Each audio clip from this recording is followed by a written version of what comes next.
Hello दोस्तों, आज मैं आप लोगों को जो टॉपिक सिखाने वाला हूँ, समझाने वाला हूँ, उस टॉपिक का नाम है नॉन प्रॉफिट ऑर्गेनाइजेशन।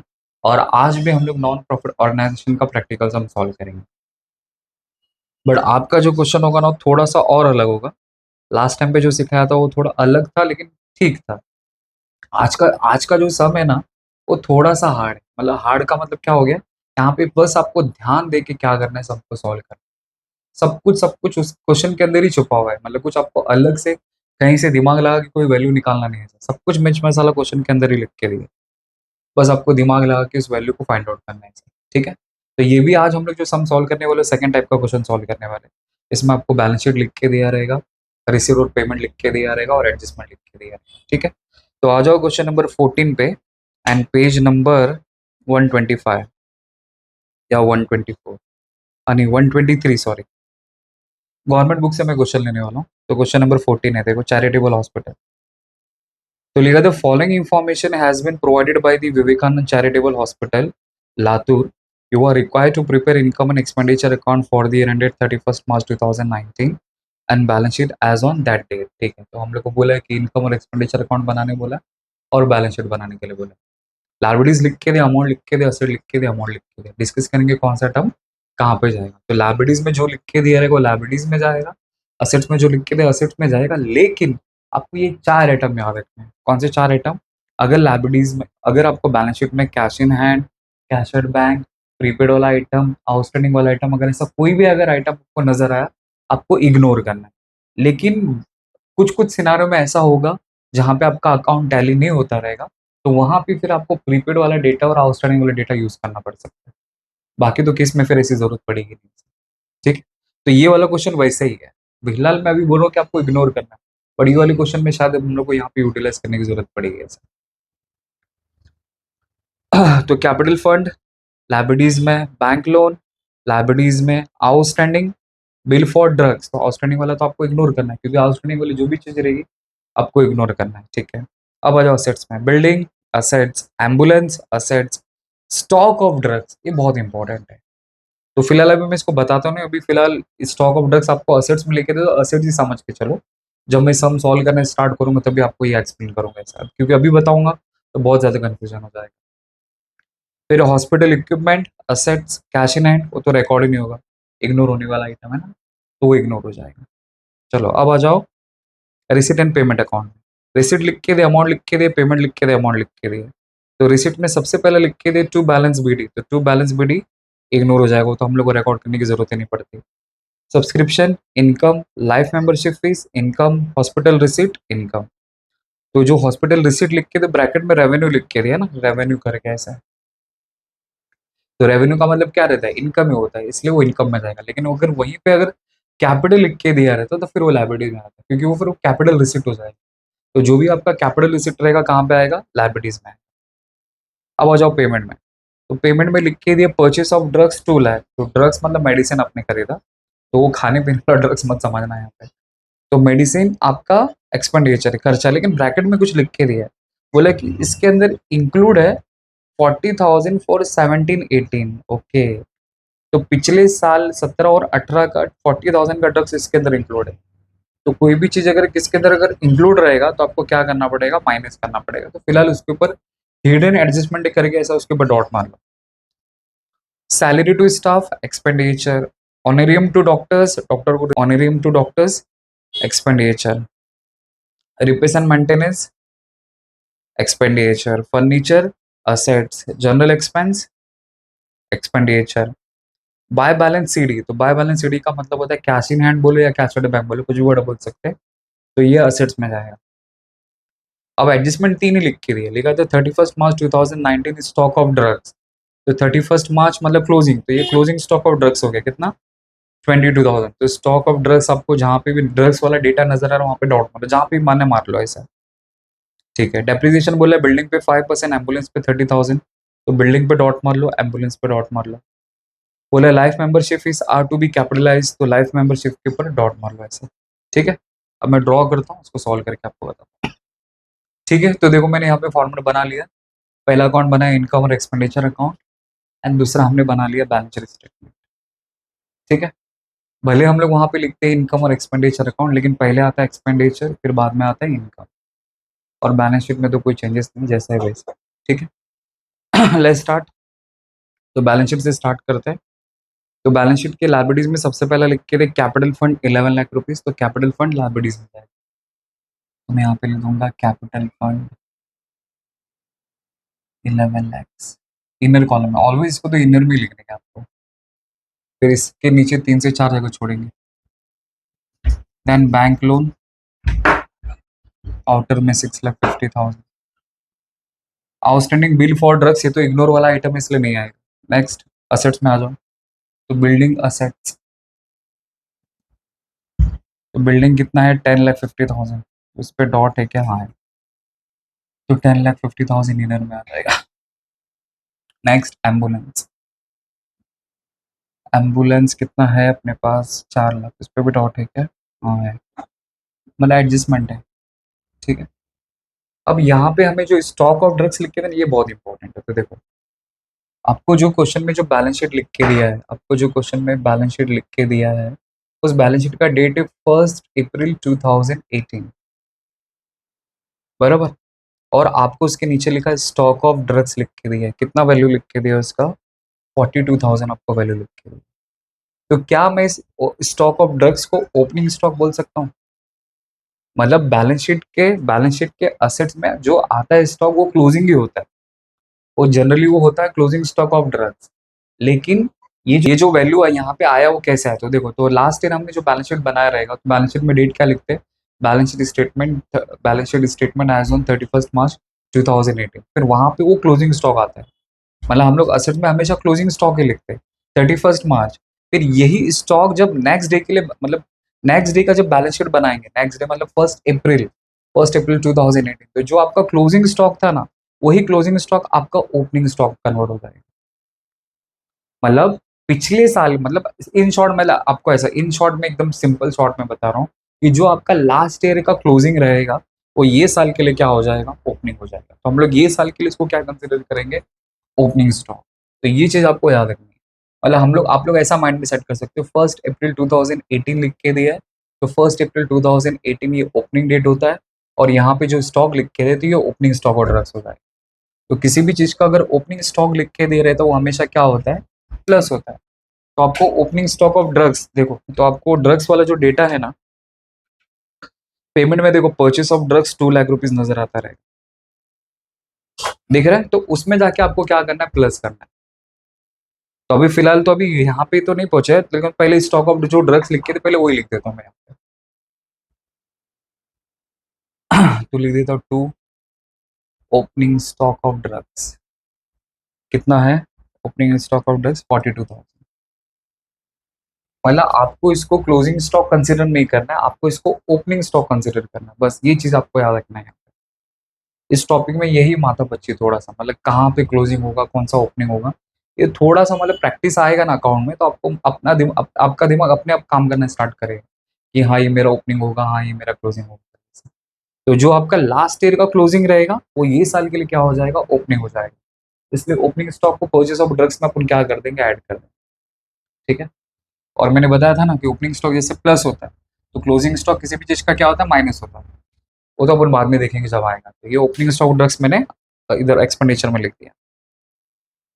फिर हॉस्पिटल इक्विपमेंट अपना असेट्स हो जाएगा। हॉस्पिटल इक्विपमेंट कितना है? 3,04,000। तो ये तो सीधा आउटर में। कैश इन हैंड वो तो रिकॉर्ड ही नहीं होगा। ठीक है। अब आ जाओ रिसीव और पेमेंट में। तो सबसे पहले लिख के दे टू बैलेंस बीडी, वो तो इग्नोर होता है। सब्सक्रिप्शन, तो सब्सक्रिप्शन इनकम में आएगा। Bye subscription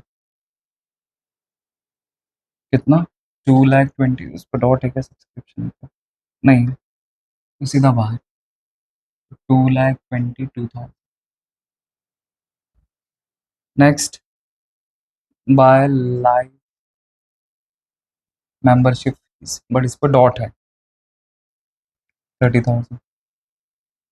next hospital receipts, by hospital receipts कितना? 5 लाख। 10,400। ठीक है, अब आ जाओ पेमेंट में। तो पेमेंट में परचेस ऑफ ड्रग्स लिख के दिया है, तो इसमें ऐड कर दूंगा। चलो परचेस है ना, इसलिए इसमें ऐड कर दो। जैसे ओपनिंग प्लस करता है, यहाँ पे परचेस ऐड कर देंगे 2 लाख। बस इस 2 लाख में से कुछ माइनस भी करना है, पिछले साल का इसके अंदर कुछ इंक्लूड है। कितना? 40,000। तो वो निकाल के फेंकना पड़ेगा, क्योंकि ये साल में यही साल का खर्चा है। पिछले साल का, अगले साल का सब कुछ निकाल के फेंकना पड़ेगा। तो लास्ट ईयर 40,000, तो इसको ब्रैकेट में लिख दिया। ठीक है, फिर उसके बाद सैलरी टू स्टाफ,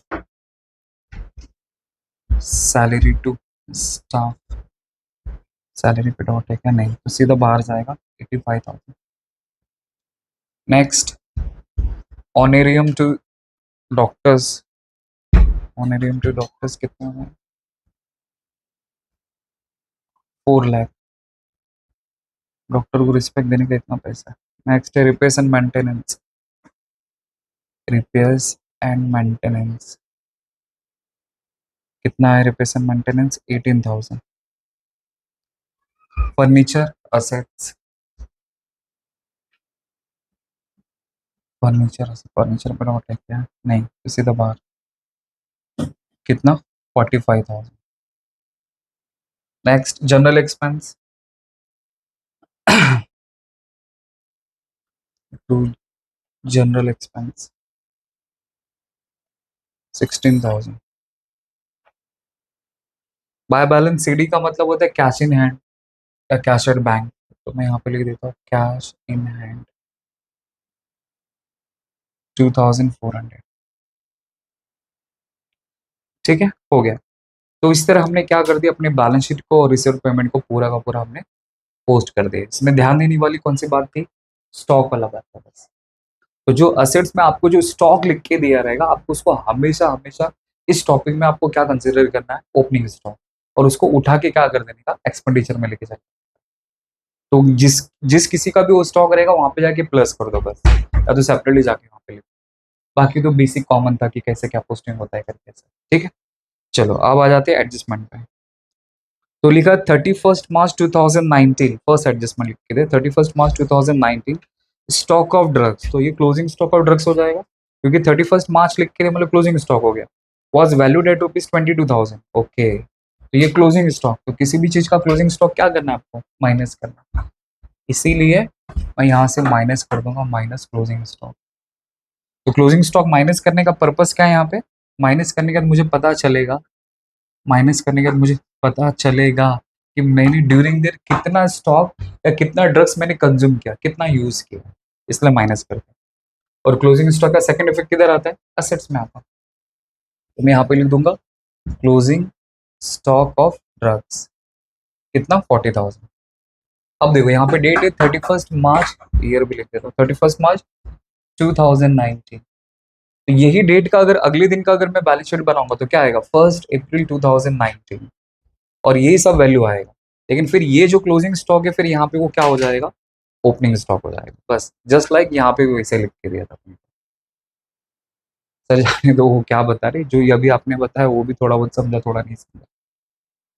मतलब वैसे ही ट्रीट करना है जैसा भी हम लोग ने यहाँ पे कैसा बैलेंस शीट बना, तो इसमें क्लोजिंग स्टॉक है, और फिर ये अगले दिन के लिए फिर क्या हो जाएगा? ओपनिंग स्टॉक हो जाएगा। तो वही ओपनिंग स्टॉक को मैंने क्या किया, यहाँ पे रिकॉर्ड कर दिया।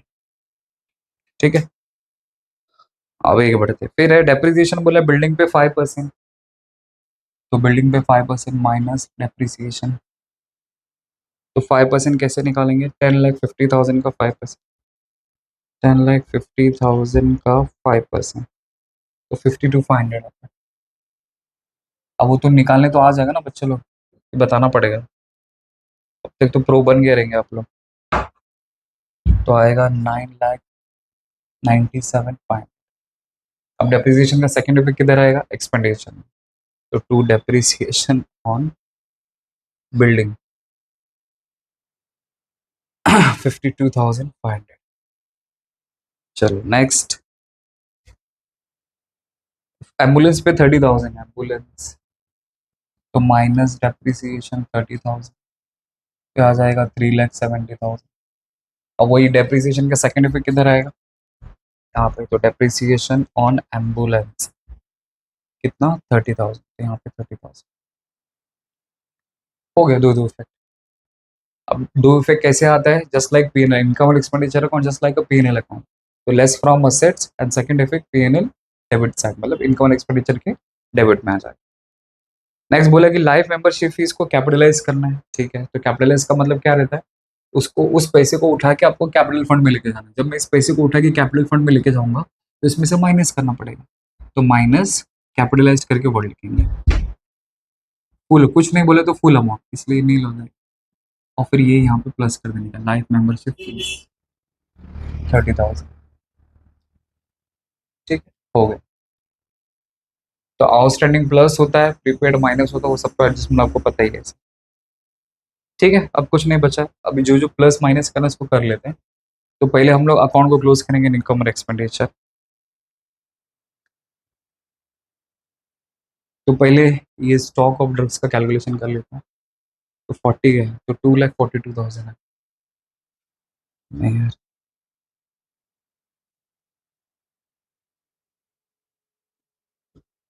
दो माइनस हो रहा है ना, एक मिनट। 2,42,000 -40,000 -40,000, सॉरी, कम आएगा 1,62,000।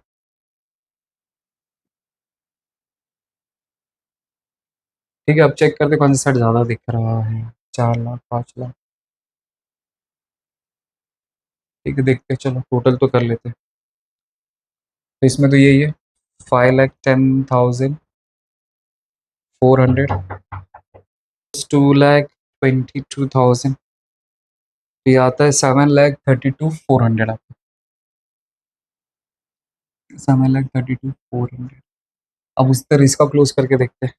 1,62,000 plus 85,000 plus 16,000 plus 4 lakh plus 18,000 plus 82,500,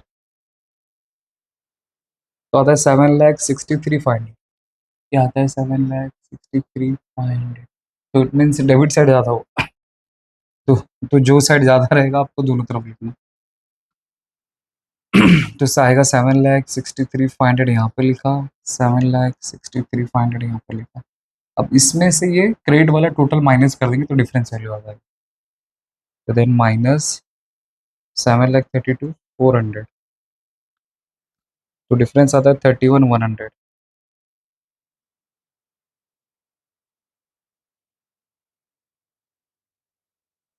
अलग आ रहा है, आंसर है 49,100 आ रहा है।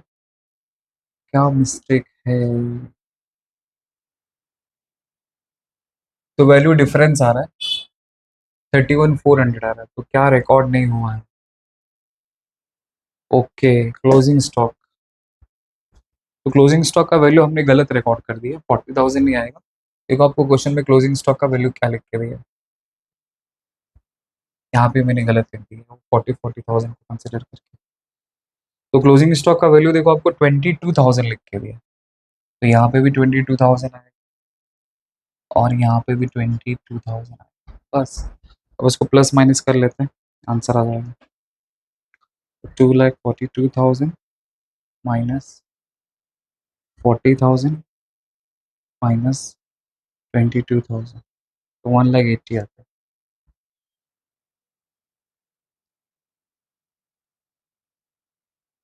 अब इसमें ऐड कर लेते हैं, बस हो गया ऑलमोस्ट। 7,60,, सॉरी 7,63,500 में ऐड करता हूँ 18,000, तो ये टोटल आता है 7,81,500 आएगा। तो टोटल आएगा 7,81,500 यहाँ पे लिखा, 7,81,500 यहाँ पे लिखा। अब उसमें से ये डेबिट वाला माइनस करेंगे, 7,32,500, सॉरी 400, तो 49,100 सही है। तो ये अपना हो जाएगा बाय डेफिसिट। अब ये डेफिसिट है तो लॉस है, इसलिए इसमें से माइनस करेंगे, कितना 49,100।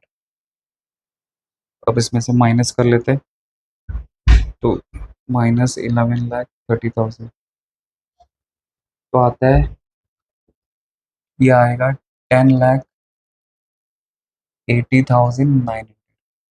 ठीक है, अब इस अकाउंट को क्लोज करते हैं। अब यहाँ पे ध्यान देना है बस, हो गया ऑलमोस्ट, आ गए अपन प्रॉपर लिखते हैं। अब चेक करते कौन सा साइड ज़्यादा है, तो पहले यही कर लेते हैं ना, -6,50,000। तो ये आता है 17,30,900। ठीक है, अब इसको क्लोज करते हैं। तो ये वाले सब में ये टैली नहीं होगा, टैली मतलब टैली तो करेंगे अपन, बट इसमें टैली नहीं होगा। मैं आपको बता रहा हूँ, 9,500,000 plus 3,70,000 plus 3,04,000 plus 45,000 plus 2,400 plus 22,000। तो देखो, तो यहाँ पे आंसर आता है 17,40,900। अब देखो, तो यहाँ पे डिफरेंस आ रहा है, यहाँ पे 40 आ रहा है, यहाँ पे 30 आ रहा है। अब कौन सा राइट है, ये राइट है या ये राइट है, अब वो चेक करना है हम लोग को। ठीक है, तो मैंने क्या बोला था, देखो जब भी क्वेश्चन में अगर आपको ओपनिंग बैलेंस शीट लिख के दे रहे हैं तो चार आइटम तो आपको इग्नोर करना है। तो cash in hand, cash at bank, वो तो कभी रिकॉर्ड नहीं होगा, वो छोड़ दो।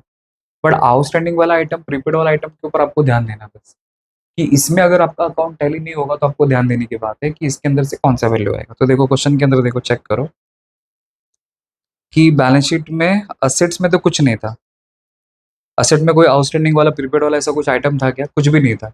तो इसका वाले समझो कि आपका असेट्स का टोटल सही, इसको कुछ चेंज करने की जरूरत नहीं। आपने कहाँ पे आइटम को कहाँ पे आपने आइटम को रिकॉर्ड नहीं किया, Sorry, ऐसा काम तो गलत है। ठीक है, अब देखो असेट में तो आउटस्टैंडिंग वाला ऐसा कुछ भी नहीं लिख के दिया, लेकिन जरा चेक करो लाइबिलिटीज में आउटस्टैंडिंग, लाइबिलिटी में आउटस्टैंडिंग है क्या, हाँ है। तो देखो अभी ध्यान देने की बात है, तो आउटस्टैंडिंग बिल फॉर ड्रग्स लिख के दिया है। तो आउटस्टैंडिंग बिल फॉर ड्रग्स का मतलब क्या होता है कि आपको ड्रग्स का पैसा पे करना बाकी है। कितना पे करना बाकी है ड्रग्स का पैसा, 50,000 रुपए, मेडिसिन का आपको 50,000 रुपए पे करना बाकी है। लेकिन आपने करंट ईयर में कितना पेड किया है, तो देखो पेमेंट में लिख के दिया है। परचेस ऑफ ड्रग्स में नीचे ब्रैकेट में लिखा ना, इंक्लूड 40,000 फॉर 17-18, दिखाई दे रहा है। पेमेंट में देखो नीचे परचेस ऑफ ड्रग्स 2 लाख लिखा है, उसके नीचे देखो लिखा ना, इंक्लूड 40,000 फॉर 17-18। तो मतलब पिछले साल का आपने सिर्फ और सिर्फ 40,000 ही पे किया है। ओके, तो और कितना पे करना बाकी है, तो और 10,000 पे करना बाकी है। 50 में से आपने 40 पे कर दिया, तो कितना बाकी है, 10,000। तो 10,000 लाइबिलिटीज में आ जाएगा। आउटस्टैंडिंग ड्रग्स पे कितना, 10,000। तो इसका मतलब ऐसे वाले केस में फिर आप लोग समझ आना कि असेट्स का टोटल सही है, तो फिर वही टोटल फिर यहाँ पे आ जाएगा, क्योंकि आपने असेट में से कुछ इग्नोर नहीं किया था, तो इसलिए आपका असेट्स का टोटल राइट है। लाइबिलिटी में ही आपने आउटस्टैंडिंग वाला इग्नोर किया था ना, इसलिए लाइबिलिटी साइड में डिफरेंस आएगा। तो वही 10,000 देखो मैंने ऐड कर दिया, ऑटोमेटिकली मैच हो गया। समझा, तो ये थोड़ा आपको इजी पड़ेगा, कन्वीनियंट पड़ेगा, तो थोड़ा सा ये ध्यान देना आपको इस टॉपिक के अंदर बस, बाकी और कुछ ध्यान देने की जरूरत नहीं है। ठीक है, तो इस तरह हम लोग ने इस सब को सॉल्व कर लिया। ओके, और कुछ तो इसके अंदर है नहीं। ठीक है, आई होप आपको समझा रहेगा। Thank you so much.